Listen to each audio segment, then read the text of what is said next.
2025년 4월 29일 비나테 파동 카운팅 업데이트 시작하겠습니다. 오늘은 비트코인 먼저 시작하겠습니다. 현재 비트코인은 여기 A파, B파, C파, D파를 내리고 E파가 시작되었습니다. 현재 여기 있는 이 파동이 여기 5파 시작점을 건드리기 전에 힘을 모을 거라고 얘기 드렸는데요. 힘을 모으는 과정이 옆으로 가면서 힘을 모으는 것도 있고 내려왔다가 올라가는 것도 있습니다. 내려왔다가 올라가는 과정을 지금 거치지 않고 현재 상태에서 그냥 계속 힘을 비축을 하고 있습니다. 그런데 여기 보이는 이번 파동에서 지금까지 제가 여러 번 당했던 페이크가 될 수도 있는 부분이 둘 다 나왔습니다. 첫 번째 거는 얘죠. 여기 이 파동이 보통은 여기서 마감된 걸로 봅니다. 그런데 그렇지 않을 수도 있다고 말씀드렸습니다. 그렇지 않고 이 파동이 여기서 마감을 하고 이 파동도 여기서 이제 마감을 할 가능성이 있는 거죠. 그 다음에 되돌림 WXY로 올린 것 같다고 얘기를 드렸습니다, 어저께. 그래서 그걸 확인한 게 여기 618 되돌림이 왔다고 제가 얘기를 드렸잖아요. 618 되돌림이 왔거든요. 자, 여기 618을 넘겼다고 해서 매번 터미널이 마감이 되느냐? 그렇지는 않습니다. 이게 여기까지 연장되는 경우도 있거든요. 그런데 여기서 D파라고 부를 수 있는 터미널을 포함한 WXY가 나왔기 때문에 마감되었을 가능성을 본 겁니다. 그래서 여기까지가 B, C, D, E라고 할 수가 있었던 거죠. 만약에 터미널이 없었으면 찾기가 힘들었을 것 같습니다. 그리고 제가 얘기 드리는 두 번째 부분은 제가 매번 속았던 부분이기도 합니다. 여러 번 당하다 보니까 이번에는 또 그런 게 나오지 않았을까 하는 생각을 하게 될 수밖에 없는데 이거거든요. 만약에 이 파동이 지금 B파동으로 보고 있는데 이게 B파가 아니고 D파, 델타면 지금 힘을 엄청 모으고 있는 겁니다. 여기 델타에 그 다음에 터미널 안에서 여기서 또 힘 모으고 있는 거거든요. 자, 일단 그 얘기 하기 전에 제가 이 파동에 또 다른 페이크에 해당하는 게 어떤 게 있느냐, 이거죠. 여기까지 A였잖아요. A, B, C, D, E로 봤는데 여기 있는 A, B, C하고 여기 있는 삼각형이 WXY가 될 수 있거든요. 그럼 여기까지 C인 거죠. 그죠? A, B, C. 이게 D일 수 있거든요. 이게 D가 되려면 D는 반드시 A를 만나야 된다. 만약에 얘를 안 만났으면 페이크가 아니죠. 이거는 브라보가 맞습니다. 그런데 A를 만났어요. 그러면 얘는 델타가 될 수도 있습니다. A, B, C, D가 되면서 모멘텀 확보, 연락의 모멘텀을 다 모아놓고 터미널 만들고 또 터미널 만들어가지고 모멘텀을 또 모으고 있어요. 그러면 이제 속기 쉬운 페이크를 두 가지를 말씀드렸습니다. 그걸 잘 챙겨보면 되거든요. 자, 그러면 여기에 있는 페이크, 될 수 있는, 페이크라는 얘기는 아니고 페이크가 될 수도 있는 부분, 이게 A, B, C, D, E로 A, B, C, D, E 가 되는 경우하고 그게 아니고 여기서 맞힌 경우 A, B, C, D, E가 되는 경우, 그런 경우를 두 가지를 다 봐야 되고 그 경우는 여기서 되돌림이 618을 되돌렸기 때문에 한 절반 정도 됩니다. 이게 마감했을 가능성, 마감하지 않고 여기서 마감하고 D, E파까지 맞췄을 가능성. 그러면 현재는 여기 있는 파동이 자동으로 마감이 됐어요. 그래서 이 5번 파동이 어떻게 될지를 알아볼 수 있는 방법이 한 가지가 있습니다. 나중에 AI가 카운팅을 해주면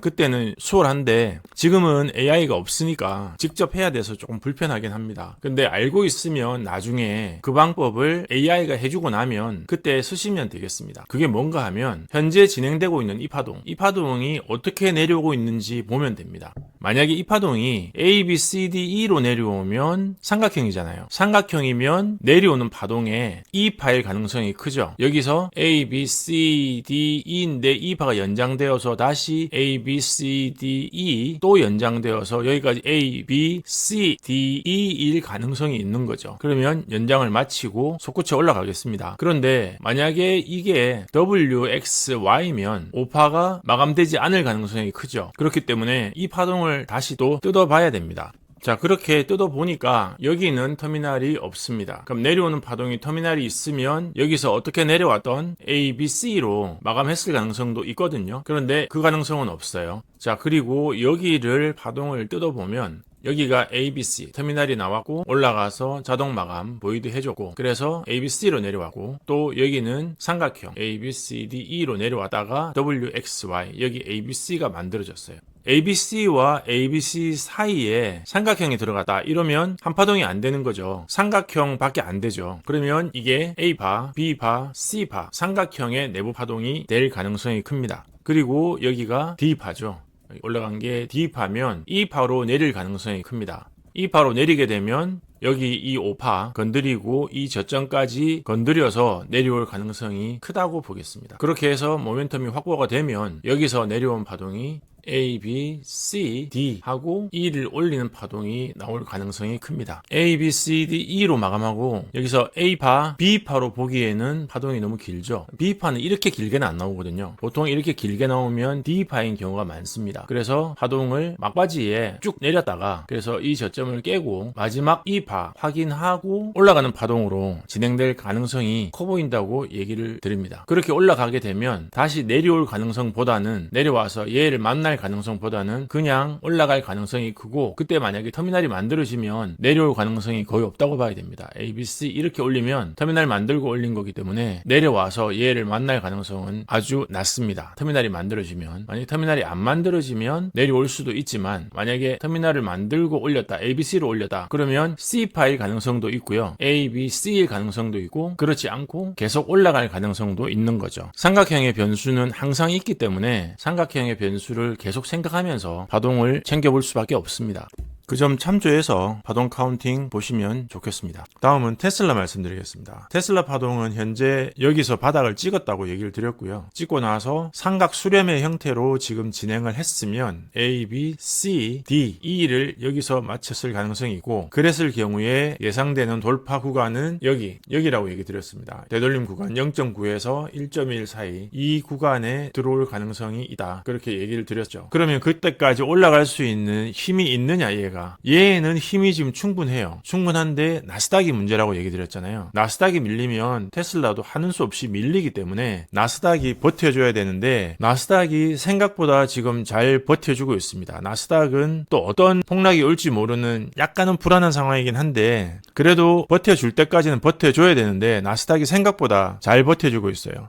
테슬라 말씀드리고 나스닥 얘기를 드리겠습니다. 일단 테슬라는 지금 상승하고 있는 거 이 파동, 이 5파 이게 ABC거든요. 그래서 이 5파가 마감되면 마감입니다. 그런데 생각보다 지금 힘이 좋아요. 그래서 조금 더 올라갈 것 같습니다. 그래서 이 돌파 구간까지 잘하면 갈 수도 있을 것 같아요. 그러면 얘 정말 만들었던 A, B, C, D, E를 정말 하고 글렌닐리 책에 나오는 거 한번 더 구경할 수 있는 상황이 올 수도 있을 것 같습니다. 그 정도 올라갈 힘은 돼 보이거든요. 그러니까 얘가 힘이 빠지는 부분이 언제냐 하면 이 5파가 지금 A, B, C, D, E로 지금 올리고 있는데 세부 파동 잠깐 보시죠.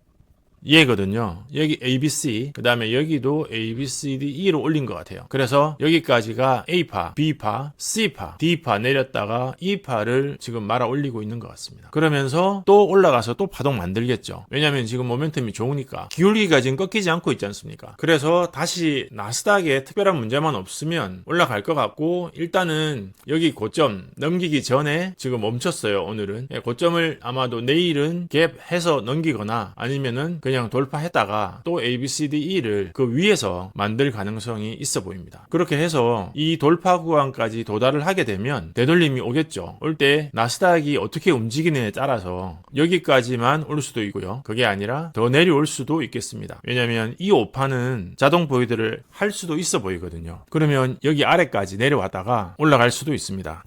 자, 그러면 제가 지난번에 한번 보여드렸는데 여기서부터 파동 종점 여기까지를 보면 수렴행의 꼭지점이 1.2에서 1.4를 벗어나 있어요. 그러면 무제한이거든요. 무제한이 되면 올라갔다가 지금 올라가듯이 급하게 올라갔다가 꼭지점 되기 전에 내려왔다가 올라갈 가능성이 있습니다. 그래서 여기서 멈출지 여기 고점에서 멈출지 아니면 더 내려왔다가 올라갈지는 모르겠는데 이 5파는 왠지 자동으로 닫힘을 만들고 올라갈 가능성이 있으니까 되돌림이 올 때 어디까지 올지 예측하는 거는 사실 아무 의미가 없어요. 의미가 없는데 왠지 이 5파는 닫힐 것 같다. 그렇게 보인다는 거. 그 점 참조하셔가지고 나중에 파동 카운팅 하실 때 그런 관점에서 보시면 좋을 것 같습니다. 다음은 나스닥 말씀드리겠습니다. 나스닥은 지금 생각보다 이쁜 짓을 하고 있습니다. 지금 천천히 올라가고 있죠. 제가 얘기 드릴 때 이렇게 천천히 올라가면서 고점을 높이면 가장 민폐를 덜 주는 거라고. 그래서 얘가 618을 넘기면 나스닥은 지 할 일 다 한 겁니다. 여기 이 지점 618을 넘기면 지 할 일 다 한 거고 만약에 여기를 넘겨주면 진짜 큰일 한 거예요. 근데 여기는 못 넘길 가능성이 있는데 적어도 여기만 넘겨주면 땡큐죠. 근데 이제 점점 힘이 빠질 거니까 그 안에 테슬라 파동이 올라가고 다른 파동들 조정될 때까지 올라갔다가 나스닥 파동은 이 지점은 넘기지 못하더라도 일단 618만이라도 넘기고 내려오기를 바라는 마음은 있고요. 그 다음에 만약에 내려오게 된다면 저점 테스트를 하게 될 가능성이 큽니다. 큰 파동으로 아마 내려올 것 같고, 내려올 때 부디 얘처럼 이렇게 내려오지만 말고 좀 꾸물럭거리면서 내려와서 저점을 깨지 않고 돌리거나 아니면 저점을 깨더라도 큰 충격 없이 건드려주면 좋겠습니다. 어차피 지금 조정을 하러 내려올 것 같긴 한데 그 전에 조금 더 올려서 618을 한번 건드리고 내려오면 연장 파동이 아닐 수도 있는 가능성이 생기거든요. 그런데 여기 556존에서 이 상태에서 내려오면 얘 깨고 내려가는 거는 기정사실이 되고, 얘 깨고 내려가는 거 동시에 심하게 떨어질 수 있는 가능성까지 남아있기 때문에 그런 일은 없었으면 좋겠습니다. 일단 618을 건드려주면 폭락하지 않을 가능성도 생기는 거니까 618 건드리는지 안 건드리는지 잘 보시고, 여기 618이 19750이거든요. 얼마 안 남았어요. 근데 올라갈 때 기왕이면 좀 천천히 올라갔다가 618 건드리고 나서 저점을 테스트하러 가는 걸로 그렇게 진행하면 좋겠다는 바람을 갖고 있습니다. 오늘 비나테 파동 카운팅 업데이트는 여기까지 하겠습니다. 고맙습니다. 여기서부터는 펀더멘탈 강의 안내 영상입니다. 펀더멘탈 강의가 책을 보고 봐야 되느냐, 책을 안 보고도 바로 봐도 되느냐, 뭐 그런 질문들을 많이 해주시는데요. 제가 알고 있는 몇몇 분은 책과 펀더멘탈을 동시에 시작하신 분들이 꽤 계십니다. 그런데 지금 5초봉 카운팅 하시고 파동 카운팅을 5연장 터미널 그 컨셉을 다 이해를 하고 계신 분들이 많이 계시기 때문에 펀더멘탈 강의를 보실 때 책을 보시고 보시면 더 좋지만, 그렇지 않더라도 생각보다 쉽게 이해를 하시는 분들이 많으시니까 너무 망설이지 마시고 궁금한 게 있으시면 시간을 내서 시작을 해 보시라고 권해드립니다.